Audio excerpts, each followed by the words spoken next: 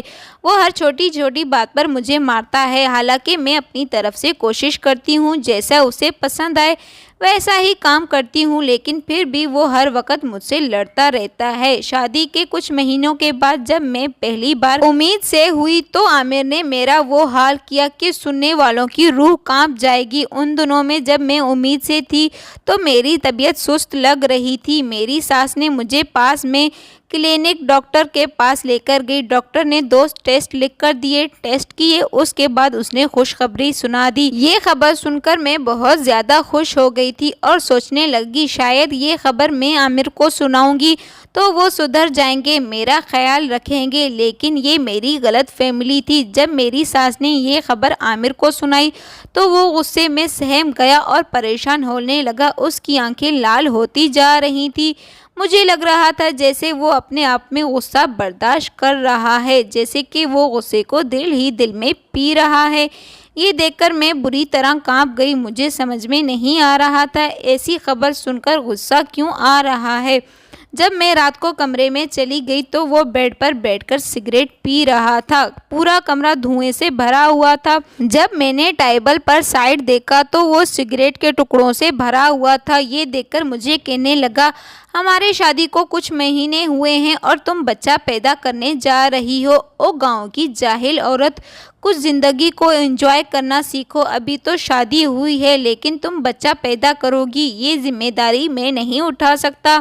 عامر کے منہ سے یہ بات سن کر تو میں چونک گئی تھی۔ میں نے کہا عامر بچہ دینا یا نہ دینا میرے ہاتھ میں نہیں ہے، وہ اللہ تعالیٰ کی دین ہے، جسے چاہے بچہ دے جسے چاہے بچہ نہ دے۔ عامر کہنے لگا اللہ تعالیٰ کون ہے بچہ دینے والا؟ یہ میری اولاد ہے، میری مرضی سے پیدا ہوگا، جب میں چاہوں گا تو اولاد آئے گا ورنہ نہیں آئے گا۔ عامر کی زبان سے ایسے الفاظ سن کر مجھے برا لگا۔ وہ کہنے لگا مجھے اپنی شادی کو انجوائے کرنا ہے، 2 سال کے بعد مجھے بچہ چاہیے، ابھی نہیں چاہیے۔ کل میں تمہیں ہسپتال لے کر جاؤں گا اور تمہارا بچہ ضائع کروا دوں گا۔ میں نے عامر کی طرف دیکھا اور کہا عامر میں یہ سب نہیں کروں گی، جو اس دنیا میں آنے ہی والا ہے ننھا دنیا میں آئے گا۔ میں نے عامر سے کہا میں اس بچے کو جنم دینا چاہتی ہوں، تو وہ مجھے غصے سے دیکھنے لگا اور کہا تم ہوتی کون ہو اس بات کا فیصلہ کرنے والی؟ یہ بچہ دنیا میں نہیں آئے گا یا آئے گا میرے فیصلے ہوں گے،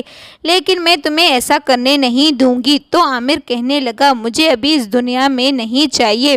یہ کہہ کر اس نے لیپ ٹاپ بند کر دی اور خود سو گیا۔ مجھے ساری رات نیند نہیں آ رہی تھی۔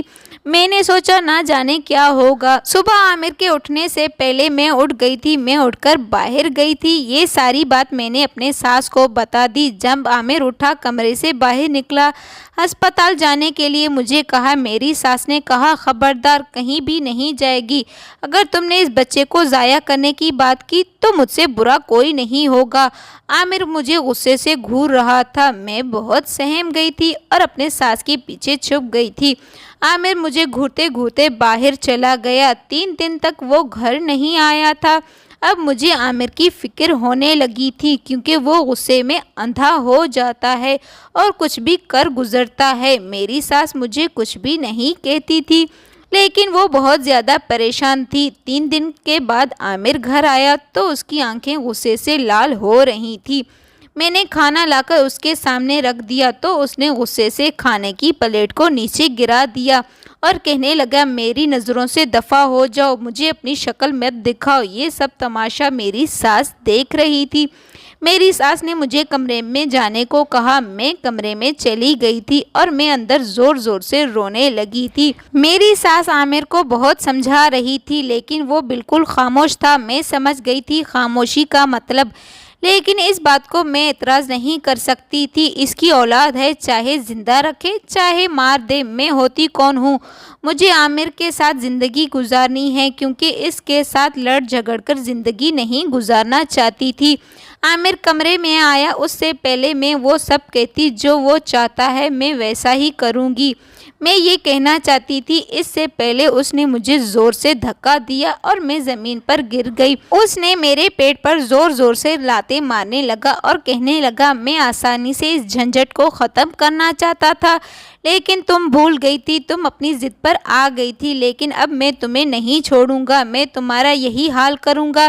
میں چیختی چلاتی رہی لیکن اس نے میری ایک نہ سنی۔ اب میں جھنجھلا کر آسانی سے ختم کر دوں گا۔ میری چیخیں سن کر میری ساس کمرے کا دروازہ بجانے لگی تھی۔ میرے چیخوں سے پورا کمرہ دہل گیا تھا لیکن اس شخص کو میرے اوپر ترس نہیں آیا۔ میری ساس رو رو کر دروازہ بجا رہی تھی اور عامر سے منتیں کر رہی تھی۔ عامر نے مجھے اتنا مارا کہ میری آدھی کی آدھی جان جا چکی تھی۔ میری چیخیں اتنی تیز کہ آس پڑوس کے لوگ سب میرے ساس کے پاس آ گئے اور میرے ساتھ میری ساس زور زور سے رو رو کر دروازہ بجا رہی تھی کہ خدا کے واسطے تم ایسا ظلم نہیں کرو، تمہیں اللہ سے ڈرنا چاہیے۔ لیکن عامر نے دروازہ نہیں کھولا۔ میری ساس رو رو کر وہیں پر بیٹھ گئی تھی۔ عامر نے جب دروازہ کھولا، جب اس نے میرے اندر ننھے وجود کو ختم کر دیا تھا، میرے آنکھوں سے آنسو بہہ رہے تھے۔ عامر کمرے کا دروازہ کھول کر خود باہر چلا گیا۔ میری ساس دوڑتی میرے پاس آئی۔ میری حالت ایسی ہو رہی تھی جیسے میں آج ہی مر جاؤں گی۔ میری ساس اکڑنے لگی تھی، میرے ساتھ رو رو کر عامر کے پاس چلی گئی۔ اسے ہاتھ جوڑ کر عامر سے کہہ رہی تھی خدا کے واسطے اسے ہسپتال لے کر چلو، وہ مرنے والی ہے۔ لیکن وہ پتھر کے معنی کھڑا تھا، اسے کچھ فرق نہیں پڑ رہا تھا۔ میری ساس نے فون اٹھا کر ایمبولینس کو فون کر دیا۔ ایمبولینس والا آ گیا، مجھے ہاسپٹل لے کر گیا۔ 3 دن تک میں ہاسپٹل میں تھی۔ 3 دن کے بعد میں گھر میں آئی، پھر بھی عامر نے مجھ سے کوئی بات چیت نہ کی تھی، میں نے بھی اس سے کوئی بات نہ کی تھی۔ عامر تو ایسے تھا میرے لیے جیسے مر چکا تھا۔ میرا دل کر رہا تھا اس پتھر دل انسان کا شکل بھی نہیں دیکھوں۔ آج مجھے غلطی کا احساس ہو رہا ہے کیونکہ اگر میں نے اپنی ماں کی بات مان لی ہوتی، پڑھی لکھی ہوتی تو آج ایسے دن نہ دیکھنے پڑتے۔ میرا دل کر رہا تھا میں اس بندے کی شکل بھی نہ دیکھوں، میں اسے چھوڑ چھاڑ کر کہیں چھوٹی موٹی نوکری کر لیتی اور اپنی زندگی اچھے سے گزار سکتی تھی، لیکن اب میں کیا کرتی، لاچار تھی، اسی لیے اس کے پیروں تلے مٹی کی طرح چپ چاپ بیٹھی رہی۔ میرے سر پر ہاتھ رکھنے والا نہ باپ تھا اور نہ ہی ماں تھی، نہ ہی میرے پاس پڑھائی تھی، اسی لیے عامر میری بے بسی کا فائدہ اٹھا رہا تھا۔ میری ساس بہت اچھی تھی، وہ میرا خیال رکھتی تھی۔ عمر کے ساتھ ساتھ وہ بوڑھی ہوتی جا رہی تھی اور کئی بیماریوں میں مبتلا تھی۔ ایک دن عامر مجھ سے خود بات کی لیکن میرا دل نہیں کر رہا تھا بات کرنے کو، پھر بھی میں نے اپنے دل کو سمجھاتے ہوئے عامر سے بات چیت کرنی شروع کر دی تھی۔ یا تو عامر کے ساتھ اپنی زندگی گزارتی یا اسے چھوڑ کر اپنے میکے واپس جانا چاہتی تھی۔ میرے میکے میں کوئی نہیں تھا، دل پر پتھر رکھ کر میں نے اسے بات چیت شروع کر دی تھی کیونکہ اس کے علاوہ میرے پاس کوئی راستہ نہیں تھا۔ 1 سال تک عامر نے مجھے کون سی دوائی کھلائی تھی کیونکہ اسے بچہ نہیں چاہیے تھا۔ وہ جیسا بھی کرتا تھا میں خاموش رہتی تھی۔ اس دوران میری ساس بھی اس دنیا کو چھوڑ کر جا چکی تھی، وہی تھی میری ہمت بن جاتی تھی، لیکن عامر تو جیسے آزاد ہو چکے تھے۔ ماں کے سامنے نرمی سے بات کرتا تھا لیکن ابھی اسے چھوٹ مل گئی تھی، کبھی مجھے برتن اٹھا کر مارتا تو کبھی مجھے جوتے اٹھا کر مارتا تھا۔ لیکن ایک دن اچانک عامر کہنے لگا مجھے اب بچہ چاہیے۔ یہ سن کر میں اداس ہو گئی تھی کیونکہ میرے اندر وہ خواہش ختم ہو چکی تھی، میں کبھی ماں نہیں بنوں گی۔ جب عامر نے مجھے کہا مجھے بچہ چاہیے، پھر اس نے مجھے وہی دوائیاں کھلانی بند کر دی تھی۔ ایک دن اس نے مجھے لیڈی ڈاکٹر کے پاس لے کر گیا تو لیڈی ڈاکٹر نے کہا پہلا بچہ ضائع ہونے کی وجہ سے تمہارے اندر ایک ایسی